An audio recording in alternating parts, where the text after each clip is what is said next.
Well, the purpose of today's class is to help you through the contract, and we wanted to kind of show you the various ways that you can craft the contract, whether you're wearing the buyer's agent hat or you're wearing the listing agent hat. So, that being said, I, Lori, am going to represent the buyer's agent, and I'm Roxy, and I'm going to represent the seller. Great. Okay, so we have found the perfect house for them, and now we are going to write the contract. So how do we write that contract up? So let's look at our 1 to 4 family contract, and the first part is just going to talk about the parties. Basically, you're going to find out, how do you want your title carried? You want to find out from the buyers, are they married? Are they going to be joint tenants? How is that going to be carried? And we want to ask the buyer's agent, it's a good thing to call the listing agent, ask them some questions beforehand, because many times they don't want it the way that it's on the tax records. First off, someone could have gotten married, so there might be a husband and a wife both. It could be a trust. There could be many other factors. So communicate with them, tell them you're sending an offer, and find out how they want that to be written as the seller's name. Absolutely. The second part is just the legal description. I think we all know that, lot, block, and the subdivision. Again, the improvements are everything that's going to stay with the property. And we'll go ahead and scroll down to accessories again.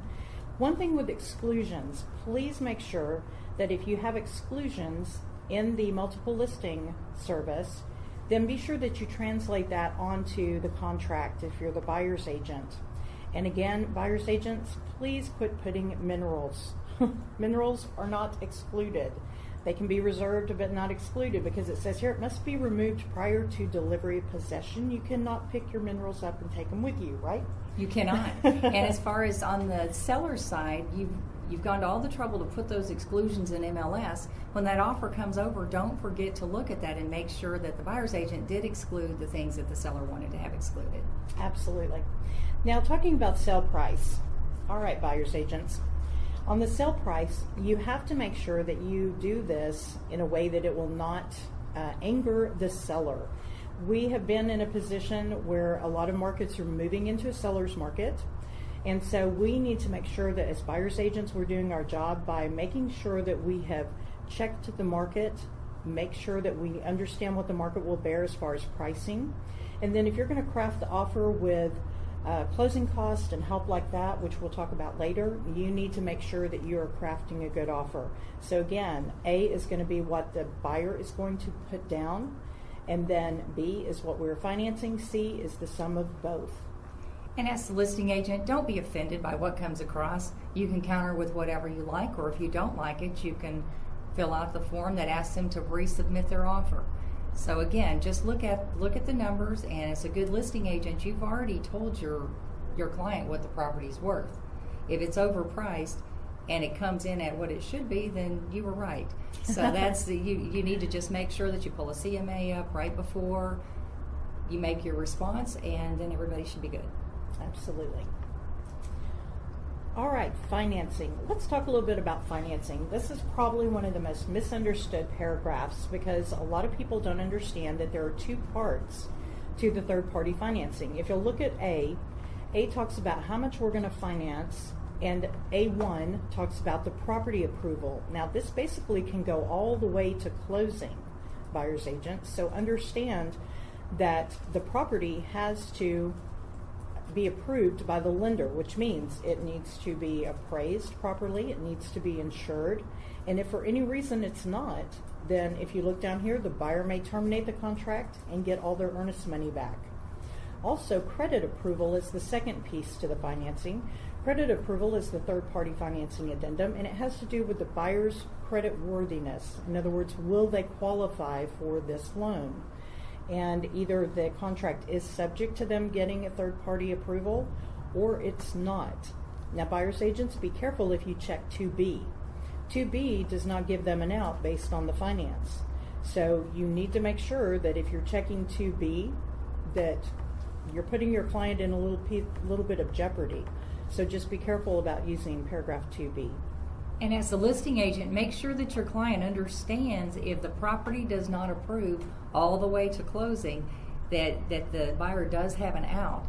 So they need to get those repairs done. they need to be at a price that suits the market, because if it doesn't appraise, then they're going to have to make a decision whether they're going to come down on price. Exactly. Okay, assumption, I think we're going to see that more later, but we're not seeing that so much currently. But seller financing, the same thing. Again, the buyer has to furnish the seller with certain information and also with a title policy. And the seller needs to remember that they're the bank in that situation. So it's up to them what they require as far as credit and things like that. Absolutely. Okay, on page 2, we're going to talk about earnest money. Buyer's agents, be aware that when you have a client, there are going to be 4 pieces to the contract that they are going to have to come up with monetarily immediately. For example, earnest money, option money, then shortly thereafter the inspection, and then the appraisal. So you're looking at quite a bit of money coming out of their pocket immediate. Make them understand that when they give a check for earnest money, this is going to be cashed now. It's not going to be held. It will be cashed immediately, as well as the option money. So find out how much money they actually have to spend, and then you're going to need to back into it based on the inspection, the appraisal, the option, and the earnest money. You can also do this little trick. If they want to wait until after the option to put the earnest money down, they can do that. You can just check under where it says additional money will be put down so many days after the effective date. Then you can change that to where they don't put their earnest money down now. They can actually wait till after the option so it doesn't tie their earnest money up. But be aware, as a listing agent, what do you think about that? Well, as a listing agent, first, you want to make sure you're getting enough earnest money. I've seen this before where everybody, I only put a certain amount down for earnest money. As a listing agent, let your client know that's probably the only thing they're going to get if this contract falls apart. They may be off the market for 30 days, it falls apart, and the only thing they're going to get is what's in that earnest money spot. Is that enough to cover what they've lost? Is that enough to pay the mortgage payment for a month or so if they've already moved out? You need to take all these things into consideration. This is a very important figure. And if they do want to put additional earnest money up after the option has ended, make sure that's a substantial enough money. And if you allow them to do that, you might want to require more because you're giving them a break on that. Absolutely. And if your client can't put up very much earnest money, explain to the listing agent and the seller that this is why, and this is where we're coming at that. Title policy. Be sure that we are not saying we have to use a particular title company, because that is a big no-no now. The buyer gets to choose the title company, period. So just to let you know, title policy can be paid for by the buyer or the seller. It's just whoever you negotiate that with. And on the seller side, usually it's not the seller or the buyer that cares who the title company is, it's the agents. But as the seller's agent, don't put extra liability on your seller saying, my seller must have this title company. That title policy belongs to the buyer. Let the buyer choose who they get their insurance from. That's true. Now, again, the title commitment, within 20 days, the title commitment must go to the buyer at the information that was provided in paragraph 21, and we're going to talk about that later. Now, if the documents are not delivered in time, the buyer may terminate the contract and the earnest money will be refunded. So understand that as well. There's another out for the buyer. Now, when we're talking about the survey, again, the survey must be by a registered professional land surveyor. Okay? And you have 3 choices as the buyer's agent.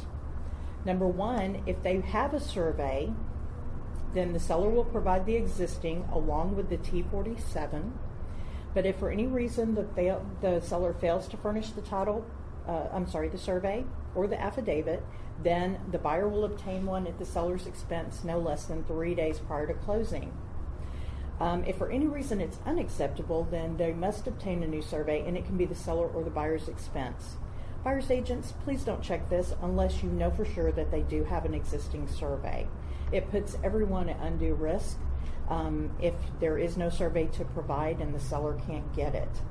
Now, paragraph 2 just says the buyer's expense, the buyer will pay for it, or paragraph 3, the seller will pay for it. So please be sure that you're being very careful when you check these boxes. Listing agents, make sure when you go on your listing appointment that you ask your client if they have an existing survey.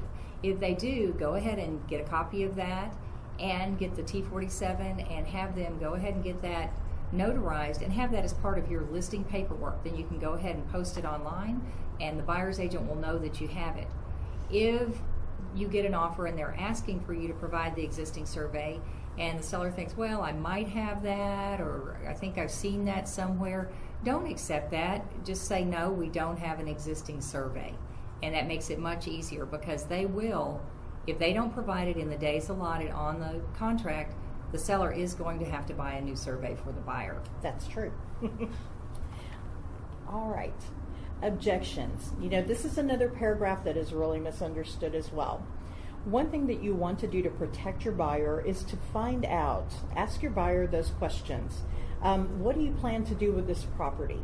Is there something that you're planning on doing later on that if you couldn't, you absolutely would not buy the property? For example, if your goal is to put a gunite pool in, and then you get the survey back and you find out there's a gas line running right through the middle of the property, you can't have a gunite pool. Would that keep you from buying it? Well, if that's your heart's desire, yes. So, at that point, this would give you an out. Be sure to ask questions about animals, if they have exotic animals. Some cities some cities will not allow certain animals. So you definitely want to make sure that you have that put in there. Keller had a potbelly pig lawsuit not too long ago. So make sure that you ask them the hard questions. What are you going to do with this property? What are you going to have in this property? And if that's a way that you can protect your client. And as the seller, just look at what's on there. And if you see that they're wanting to do something that you know is not allowed, go ahead and let them know that right off the bat so you can change that in the contract and see if they still want to move forward. Yeah, definitely. And stop putting sole residential. The contract already says 1 to 4 family residential contract. Yes, it is. We don't Absolutely. need that in there. We do not need that again. Okay.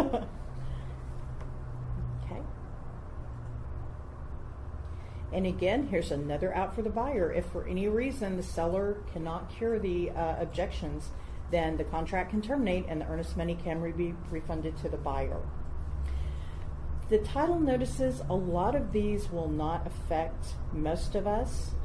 Again, the abstract or title policy just lets you know the buyer needs to be furnished with or obtain a title policy.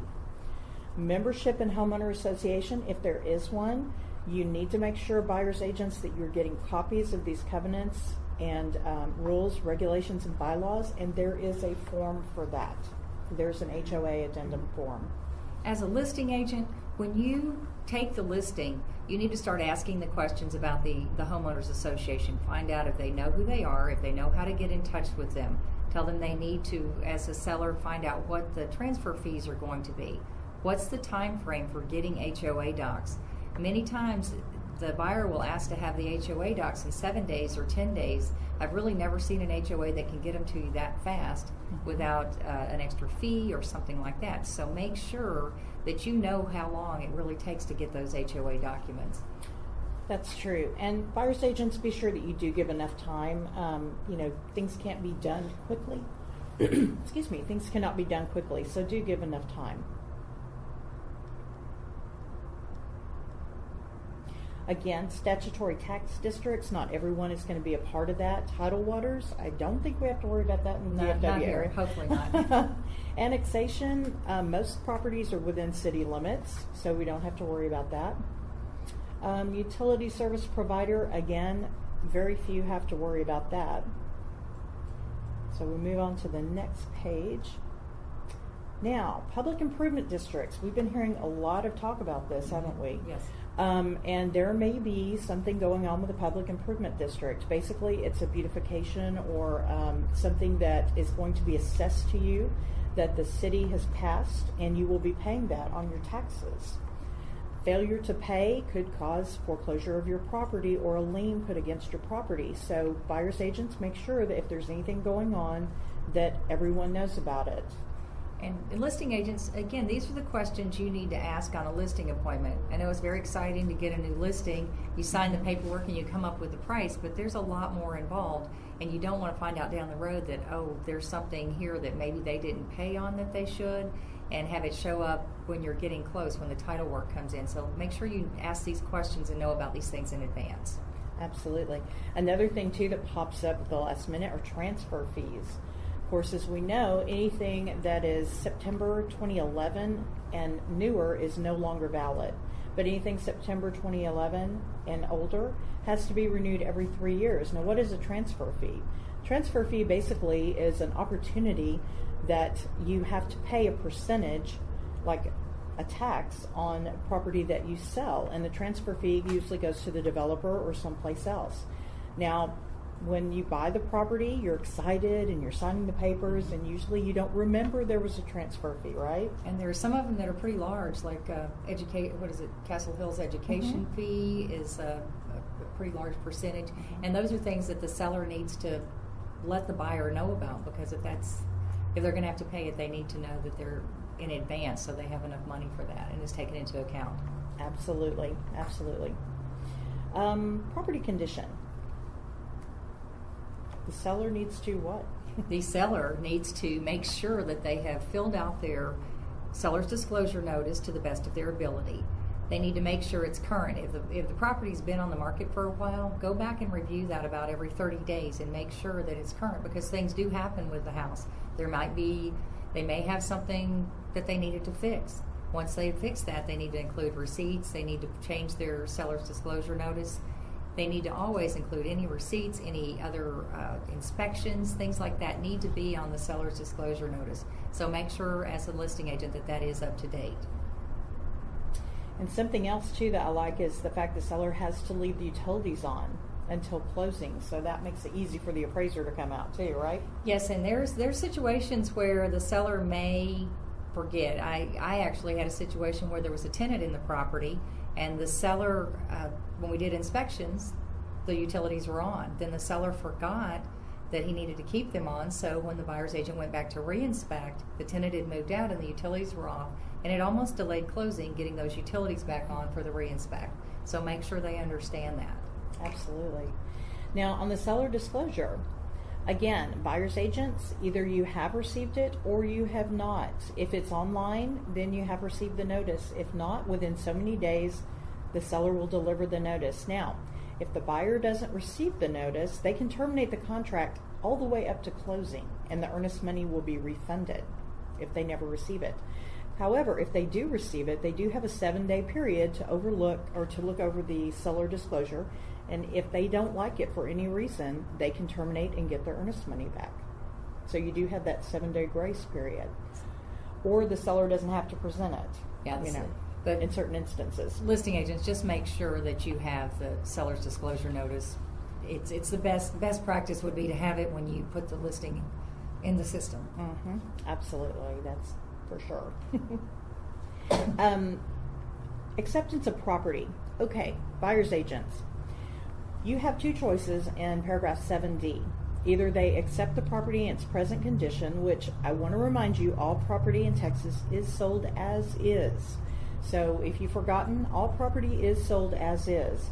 7D2 allows you to look at the property and go, well, everything looks good except we're wanting the broken window in the living room repaired, or we want the tear in the carpet to be repaired, something that you can see right now. That's when you would use 7D2. Now, whether you check 7D1 or 7D2, if you look down at this bottom paragraph, it does not preclude the buyer from inspecting the property or negotiating repairs or terminating if you have a grace period for the option. So just to let you know, no matter which one you check, you still can do repairs and negotiate. But again, please check too if you see an immediate need for a repair. That's the only time you check that. Listing agents, how many of you have had your clients say, I'm selling this property as is, I'm not doing any repairs? When that occurs, you tell them all properties in Texas are sold as is. We're not going to write in there that you're not doing repairs. That's not something we put in the contract in advance. You have said you're not doing repairs. They have the right to inspect. The buyer can inspect. and they can request repairs. You don't have to do them. You don't even have to respond to their request. But again, don't write in extra verbiage saying we are only selling this property as is, because it's already there for you. That's true. And buyer's agents, let me just throw this out there too. Please do not send the seller or the listing agent a laundry list. You should be asking the hard question to your buyer. What is it on this report that if it is not repaired, you absolutely will not move here? And that's what you should put on the repair list, not a laundry list with every little thing. Houses are lived in, loved in. There's always going to be something that needs to be done. We'll move down to completion of repairs and treatments. The seller has to complete the repairs prior to closing. They need to provide receipts, and they need to make sure that the buyer has an opportunity to get back in there and check those repairs. So sellers get on those right away. And I would recommend a pre-sale inspection. That way you can make sure many of those things are taken care of prior to getting the house under contract, and there won't be all those surprises. Absolutely. And you know, as a buyer's agent, that makes you feel more comfortable when you see that they've already taken the trouble to have that pre-inspected and repairs have been addressed.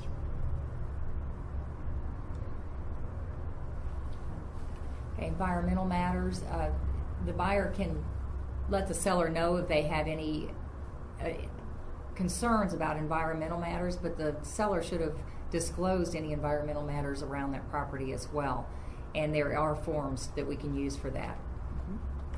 Residential service contract. Most buyer's agents worth their salt are going to ask for a residential service contract, basically home warranty. Again, be sure that you look at every home warranty and you put an amount down that should cover whatever the buyer might want. Make sure that they understand that home warranties are not required, but they are an added plus. And that also, if you are getting paid by the home warranty company, please be sure that you add that HOA addendum stating that. Okay, for the seller, I always do a net sheet for my sellers telling them what their expenses are going to be in selling the property. And I always include the price of a home warranty, saying most buyer's agents are going to ask for this. Now, some of them are going to say, I don't want to pay $450 or $500 or $600 if they have a pool, even more. But I try to explain to them also that this takes some liability away from them, because if something breaks once the buyer is in the home, then they can direct them to call the home warranty company. That's true. That's true. Okay, closing. Again, closing will be on or before. So buyer's agents, make sure that you give enough time for the lender to make sure that the documents are taken care of, and that you give enough time for the closing to happen. The days of we can close in 2 weeks to 30 days are gone. Typically 45 days is going to be about average. Again, make sure that all objections have been cured. And when you close, the seller will execute a warranty deed, and there will be no exceptions. I'm going to let you talk about that. Okay, the closing date, make sure that you're ready to go. Again, there's no exceptions. Everything has to be completed. All liens have to be handled. Everything has to be cleared from the seller so that the title can be passed on to the buyer. Correct. And also, agents, if this property is subject to a lease, please be sure that you get that information from the seller, and also that any deposits are transferred if the buyer is purchasing this as an investment. Make sure that you have the deposits in place, the lease in place, and all the information that goes with that particular tenant if you're going to take that over. And as the listing agent, you need to have all that prepared, and you need to make sure your tenant is aware of what's going on, because many times the tenant's going to get nervous. They're going to be afraid that they're going to lose their deposit, they're going to be kicked out of their house, and things like that. That's true. Possession. Okay. This is an interesting subject too. Buyer's agents, if you are walking a home and you are making an offer on a home and these people have lived here for 15, 20, 25 years, don't put possession upon closing and funding. Give them some time. They're going to need to move, okay? So typically we're going to use the seller temporary lease on that, and we're going to give them, usually the trend is about a 3-day grace at no charge. Anything over that would be a charge, and then there would be, things that you would want to put in place for that. Again, you're going to use a seller temporary lease for that. What do you think about? And yeah, as the listing agent, let your client know, because sometimes they're going, okay, when do I move out? How does this transition happen?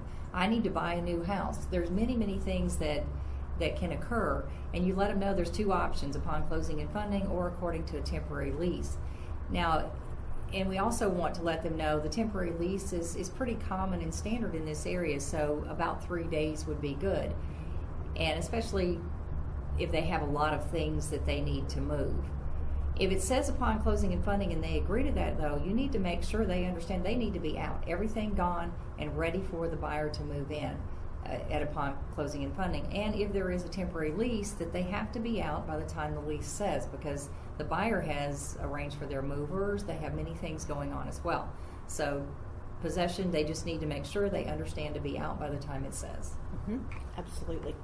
Now, special provisions, quit writing things in special provisions. There should be nothing really put in special provisions except factual statements. Otherwise, you could be considered practicing law without a license. So on special provisions, if you have something that you want to put in there, you might run that by your broker, you might run that by your title company lawyer, and find out a way that you can say that would be meaningful and not get you in trouble. And as a listing agent, do not have your seller write in here, this property is sold as is. Remember, we already covered that. Exactly. All right, page 6 of the contract. I love this part. This is settlement and expenses. Everybody always says, well, what's typical buyer and what's typical seller expense? So this has it laid out for you. Now, buyer's agents, if you are writing contracts, like the majority of us, where the seller is going to have to help the buyer with closing costs. Typically, we have buyers who are credit rich, but they are cash poor. So they have just enough for down payment, but they are going to need help with closing costs. Please understand that whenever you put an amount in A12AB, you're going to automatically take that off the price. So if you have a $200,000 home, you're asking $5,000 in closing, you're really offering $195,000. So be aware to put that to your party, to your buyer, and make them understand that we are asking the seller to pull $5,000 out of their pocket. And so this is really what we are offering them. So please make them understand that that's how we're crafting the offer, and that's how it's going to look to the seller. As a listing agent, you want to let your seller know in advance that someone may be asking for help with closing costs, especially on an FHA loan. It seems to be pretty typical on FHA loans that they are asking for help with their closing costs. And usually it's a percentage of the loan, 6% on FHA, 3% on a conventional. And also let your seller know, though, that if they don't use all of that, that it's up to that amount. It's not, they don't have to renegotiate the price of the house. If they use $4,500 of the $5,000 that you're offering to pay, you do not have to take that $500 off the price of the house if they don't use it all. That's correct. And so buyer's agents, remember, when you're making that offer, find out from your lender how much they're really going to need before you put that full amount. We don't want to leave any money on the table. Prorations. Again, buyer's agents, make your buyer aware that they are going to be responsible for the year's worth of taxes. Understand that the seller is going to give them a credit, but they are going to be responsible from January until the end of the year. Also, be aware that if for any reason there was an over 65 exemption, or perhaps it's a builder home, and this is going to be dirt value versus next year assessed value with a house, that there are going to be changes to those taxes. And as a listing agent, make sure that your client knows that they are going to have to pay those taxes at closing, and if they have an escrow account, that their lender will refund that to them after closing, that the money cannot come from the escrow account to pay for the taxes at closing. True. Okay, casualty loss. This really has more to do with the seller. If for some reason your house burns down, or there's a flood, or things like that, you have to repair the house. Well, the buyer first off has to say it's okay to accept this house and get it repaired, and you have a time frame when you can get that done. The more typical situation that happens in this area is a hailstorm comes through a week before closing and your roof gets damaged. Well, you may not be able to get that roof fixed before closing, but the buyer can, if everybody chooses and the insurance company and everybody's okay with it, they can accept that property and you can assign the insurance proceeds minus your deductible, credit them with your deductible and assign those insurance proceeds to them, and you can go ahead and close. Mhm. That's true. And worst case, the buyer can always terminate the contract and get their earnest money back Yes. if you're unhappy with that for any reason. Okay, default. If the buyer defaults, if you fail to comply with the terms of the contract, you're in default. And you can either enforce specific performance or other relief provided by law, in other words, the S word, sue, or they can terminate the contract and receive earnest money as liquid damages, and that's it. So nothing else is done, they can keep the money.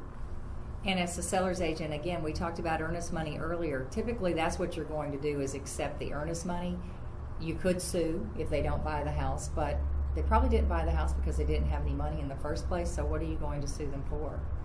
And again, that ties your house up. If you're suing over that, it's going to be hard for you to sell your house and do what you want to. So the typical situation would be that the seller takes the earnest money and just moves on and puts the house back on the market. So do make sure that you have enough in earnest money to cover that. Right.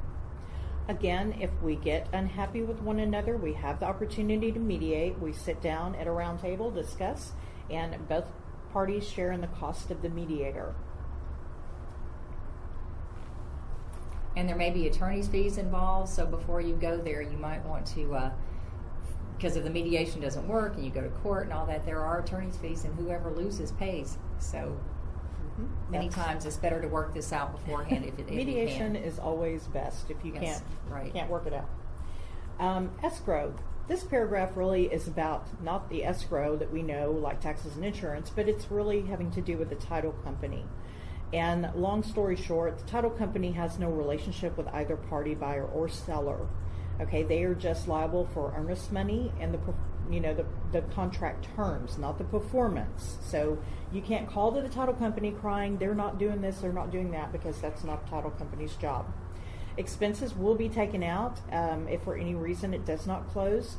The expenses will be taken out per the party. So if they've already paid for a survey for the buyer or they've already done some work, then that will come out of the earnest money before it's refunded. Okay.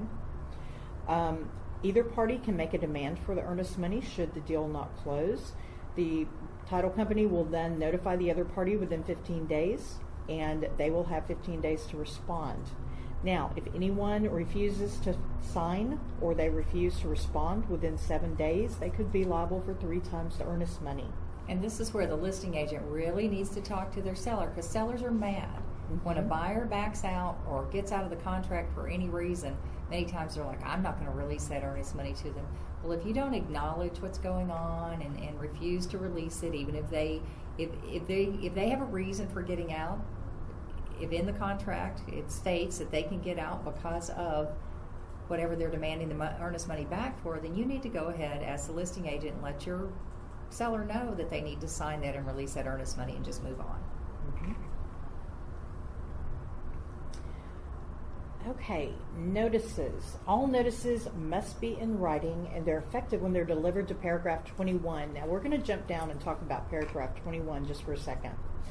Buyer's agents, I know that a lot of times you like to put yourself in here, and that's totally fine. There's no law against that. However, I just want to make you aware that all notices will come to you, and it will be your responsibility to notify the parties. Now, if you're off in Tijuana having a vacation and you're sitting by a beach and something comes in and you haven't notified your client, guess what? Your client's in jeopardy and it's your fault. So I would just caution you to be sure and put the buyer's information, their phone number and contact. Trust me, the seller is not going to go behind your back and contact them, and then CC yourself. But please be careful who you put and what addresses and contact numbers you put for the buyer, because you don't want to make yourself liable for giving that information or making sure that that buyer gets information via you. And for the seller, same thing. As an agent, you probably want to be copied on everything, but have everything go to the seller so that you are not liable and responsible for delivering all notices to them. That's correct. Okay. We'll jump back up here to representation. Representations, this has to do with the seller. If anything is untrue and you represent yourself untruthfully in any way, you can be in default. So be sure that you're representing yourself truthfully. Absolutely. Federal tax requirement, if your buyer is, and I've never had this, I'm going to be honest, have you ever had this? I have not Roxanne? had this either. We've never experienced this, but we have heard it's true. On the federal tax requirement, if your buyer is a foreign person, they may be required to put up extra money with the Internal Revenue Service, and they may hold back funds for the seller, Yes. or they may add funds for the buyer. So if someone is a foreign person, and sometimes that's a hard question to ask, but you need to make sure if they're not a citizen, then you ask these questions, and they probably already know some of this, but you want them, and then you can also always consult with your company's attorney or the title company attorney and find out the specifics. Okay, agreement of parties. Buyer's agents, please check all applicable boxes. If you have third-party financing addendum, you need to check that. Mandatory HOA, seller temporary lease, buyer temporary lease, short sale addendum. If the addendum is not on there, then you'll need to check other and add it. For example, mineral reservations would be one. Non-realty item, that's another big one. So there are places to add that. Yeah, just make sure it's complete. And as a listing agent, let's say they sent the offer over as possession upon closing and funding, and then you changed it to a seller's temporary lease. You need to go back and check that box at that point as well. Okay, paragraph 23. Buyer's agents, please be sure that you give your buyer this option. It is very important. It is the termination option, and it is termination for any reason. You can wake up and have a bad hair day and go, I don't want to buy a house, I've changed my mind. It's totally fine. If you do that within the time frame, guess what? You get to terminate and you get all your earnest money back. You will, however, lose your option money. It will be a parting gift to the seller. But that's okay, because your earnest money is safe and secured. Again, you must deliver that within 2 days to the listing agent or to the seller. Do not take it to the title company. Do not mail it. It is 2 days, whether that be Saturday, Sunday, or whether it be a holiday. Right. Correct? Yes. And as a listing agent, make sure that you understand that they make your client understand they can opt out for any reason. So you want that to be as short of an option period as you can come up with. And also, if they don't deliver the option money within the 2 days, they don't have an option period, but they can still do inspections, and they can still ask for repairs, and they can still give you information that may need to be included in disclosure. So just because they didn't give you as the listing agent or the seller the option money does not mean that you don't have to negotiate repairs, because it still may be to your advantage to do so. That's true. And again, always, you have the right to consult an attorney, and you can just put their information down here. Yes.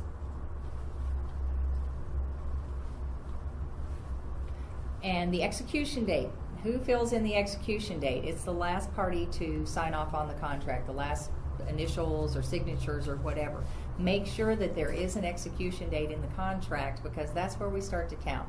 If there's no execution date, we have to go back and figure out what it is, and that just complicates everything. So if the buyer's agent was supposed to put the execution date in and they forgot, as the listing agent, make sure you put that in, and vice versa. We want to have an execution date. Definitely. And then the last page is the good page. This is where we get paid. And again, it has a place for you to put how much. So be sure that you check on the multiple listing system. Whatever that percentage is, that's what you need to put in there. And then the option fee can be receipted by the listing agent or the seller or someone at their office. Just be sure that you have that receipted, and then the title company will also receipt the earnest money. And as a listing agent, especially if you don't have an office where they can go to and deliver that option check, make sure you're available to meet the buyer's agent and receipt that option check for them.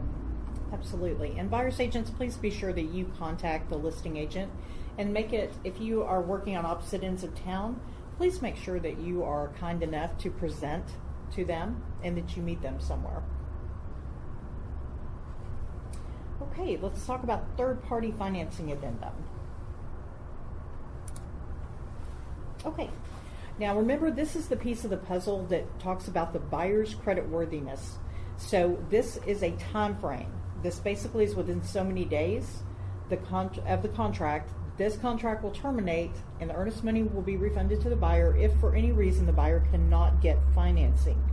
Buyer's agents, watch your time frame closely on this. Don't let this go by the wayside, because if you let this time lapse and then for any reason they can't get the loan, guess what? That is not an out for them.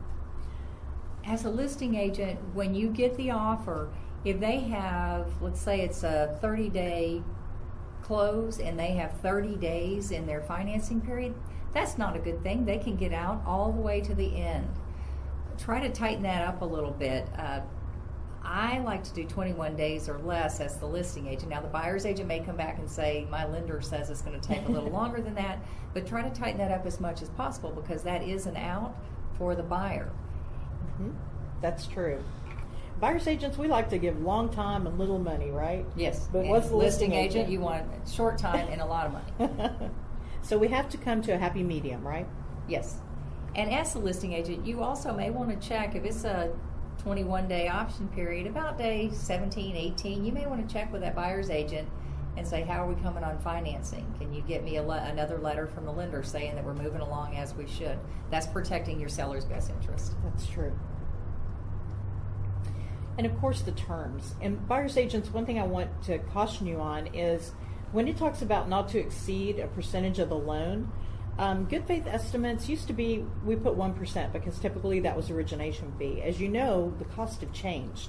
So it may be closer to 2 to 3%. Just be aware that you have not only the origination fee, but you have all the other costs that go along with doing the loan.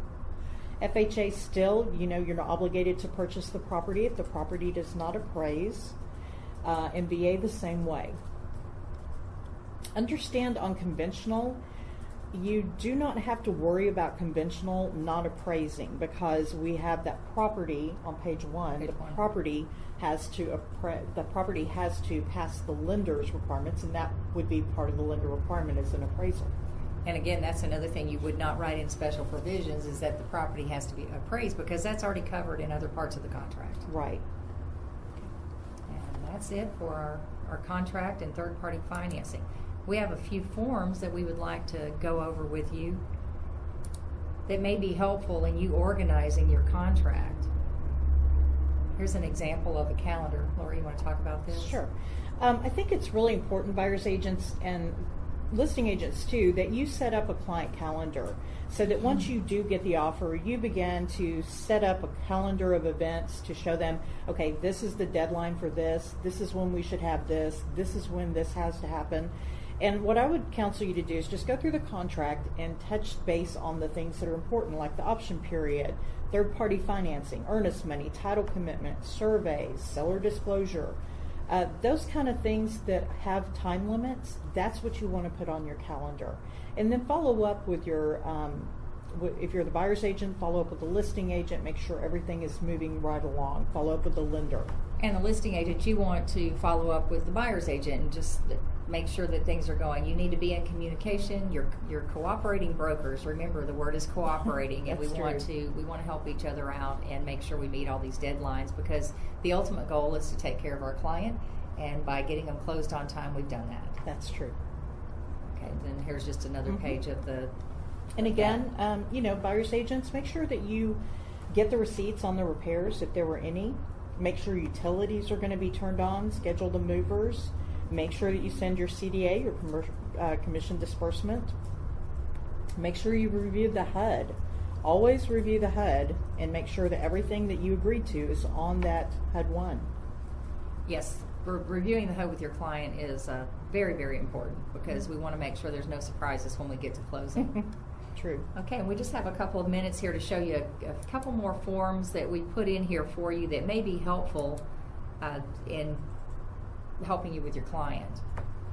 Okay, this is a chart about, we've got a chart for the home buying process and the home selling. These are just like in the first initial consultation with your buyer. You may want to go over, here's some things that you need to know about the contract. Here's a little condensed form that you can go back and check. So they've got their calendar, they've got this, they don't, they at least gives them something to ask you about. It's like, oh, when do we do this? When do we do that? It's like a little cheat sheet. Cheat sheet for them, right? And there's the one for the buyer, and then here's the one for the seller. You may use this at your listing appointment. You're going to go through a lot more detail with both the buyer and the seller, but this is their little cheat sheet that they can use. And then we have one more form that we wanted to show you. It's everybody learns in a different way, so we're trying to give you every different opportunity to see how this flows. Yeah. And Laura, you want to talk about this anatomy of a contract? This is an anatomy of a contract, and basically we look at it from a buyer's side and a seller's side, and then what happens once we get the offer. And so it just kind of goes down. It's a flow chart that's just going to kind of tell you what to expect during the course of the contract. You know, you evaluate, reject, and then once it gets down to the wire, then here are the things that are going to happen. So we're hoping that this information will be a good source for you, a good resource for you, and help you in your transactions. Wow, that was really, really good and very organized. And we do have some questions, and one of them is can we get a copy of all of the documents? We emailed them to everyone who had registered last night. If you didn't get a copy of them, you can always contact us. We'll be happy to email them to you directly. Check your spam folder, because sometimes things end up there that you don't intend to end up there. That happens to me all the time. So just know that Lori and Roxy are willing to share those with you. Absolutely, yeah. So if you didn't get them, we can get them to you. Do you want to go ahead and start taking some of these questions? Sure. That's the first one. Okay. Let you do The that first one, Laurie. question is, does the buyer always choose the title company? That's a great question. And what they have told us is the new ruling is that you cannot, if you have a a government insured loan, you cannot force the buyer to use a particular title company as part of the terms to get the contract approved. So does the buyer always choose the title company? Yes and no. They should always be allowed to choose the title company. There may be some extenuating circumstances. For example, you're working with a bank, a foreclosure. That bank may have a relationship with that title company, and they know the forms and how the bank wants to see all the documents sent. So they may request that they allow you to use their title company. You may have a short sale, and they may have already gone through one contract, and now that contract has gone south, and so now they have all the documentation. They would prefer you use their title company. HUD will always make you use their title company. So yes, the buyer must choose the title company. However, there are extenuating circumstances, and that's for the listing agent to say, do you mind if? And again, don't make it about the agents. Make it about the clients. And Absolutely. Like Lori said, in the case of a short sale or a foreclosure, the title company that does all those, it's probably to the advantage of both the buyer and the seller that they take care of it, because they know what they're doing with those special forms. Right. And again, it's always negotiable. You know, it's just Always like any negotiable. term of the contract. It's always negotiable. Title company is always negotiable. See, there's a second one here that says, please give more detail on the temporary residential lease. I'm not exactly sure what you're asking, but the temporary lease would be if the seller wants to stay in the house for a few days after closing to get their things packed up and moved out, to get the house cleaned up for the buyer, whatever the case may be. And you can charge rent or you cannot charge rent. That's a negotiable thing, but customarily many people will give a day or two without charging anything. But Yeah. that's up to the buyer and the seller how they want to work that. Usually we do see like a 3-day grace period where we don't charge them. Now what I have been seeing is that typically we don't charge them rent, but we will charge deposit. Just in Damages. case any damages happen during the move out. And then usually that's given when the keys are exchanged. You'll just give them the check back. And that is a good practice as the listing agent to request, or I'm sorry, as a buyer's agent to request a deposit, because you haven't seen the property empty. So you don't know what's behind the walls and things like that. And there may be damage that occurs when they're moving the furniture out. That's true. That's true. Now, Roxy, this looks like a good one for you. Even if the seller has never lived in the house, must the seller provide a disclosure? It depends. If they've never lived in the house because it's an estate, no, they do not have to. But if they're an investor and they're flipping this property, yes, they do. So there's the exceptions. Or landlord, if they're a landlord. If they're a landlord, they still have to provide it. Okay. The next question is on effective dates. On DocuSign, do I have the fill-in effective date, or can I have it as a date? Okay, so they're asking, do I personally have to fill in the effective date, or can I let my client fill in the effective date? And yes, you can actually put a field in to let your client click and accept that as the acceptance date. But be aware, if you're just doing this for your buyer and your buyer is simply making the offer, you do not want to fill that effective date in until everyone has signed. Right. If you've come to an agreement and you're sending it over for final signatures, that's when you would put that blank in the effective date field on DocuSign, and that's a great practice to get into. That way, we see that it's signed off on, completed, and made effective as it's finished. Great question, Jill. Let's see. We have one more. Says, I usually send the DocuSign back to myself after everyone else has signed, and then you fill in the effective date. And that's Good another practice. option as well. Yeah, that's a good practice, Lauren. Very good practice. And that's all helpful in many people trying to move away from paper and get into a paperless world. DocuSign is great for that. Definitely. On section 60, if the property is rural residential land, you are saying we are not to write in residential, but you can write in if certain animals or home types, manufactured homes, will be on the property. Okay, that's a great question. Now, one thing I want to caution you is there is a farm and ranch contract, and you would most likely want to use a farm and ranch contract if you have rural land, if you have pens and storage, Yes. Sheds, loafing sheds, whatever, and you have animals on there, then that would be the type of contract to use, not the one to Right, family exactly. residential. I would just caution you to go ahead and use the farm and ranch. And in that, it asks, for things like that. Do you have, manufactured home, that kind of thing. Okay? So, again, don't use residential, use farm and ranch.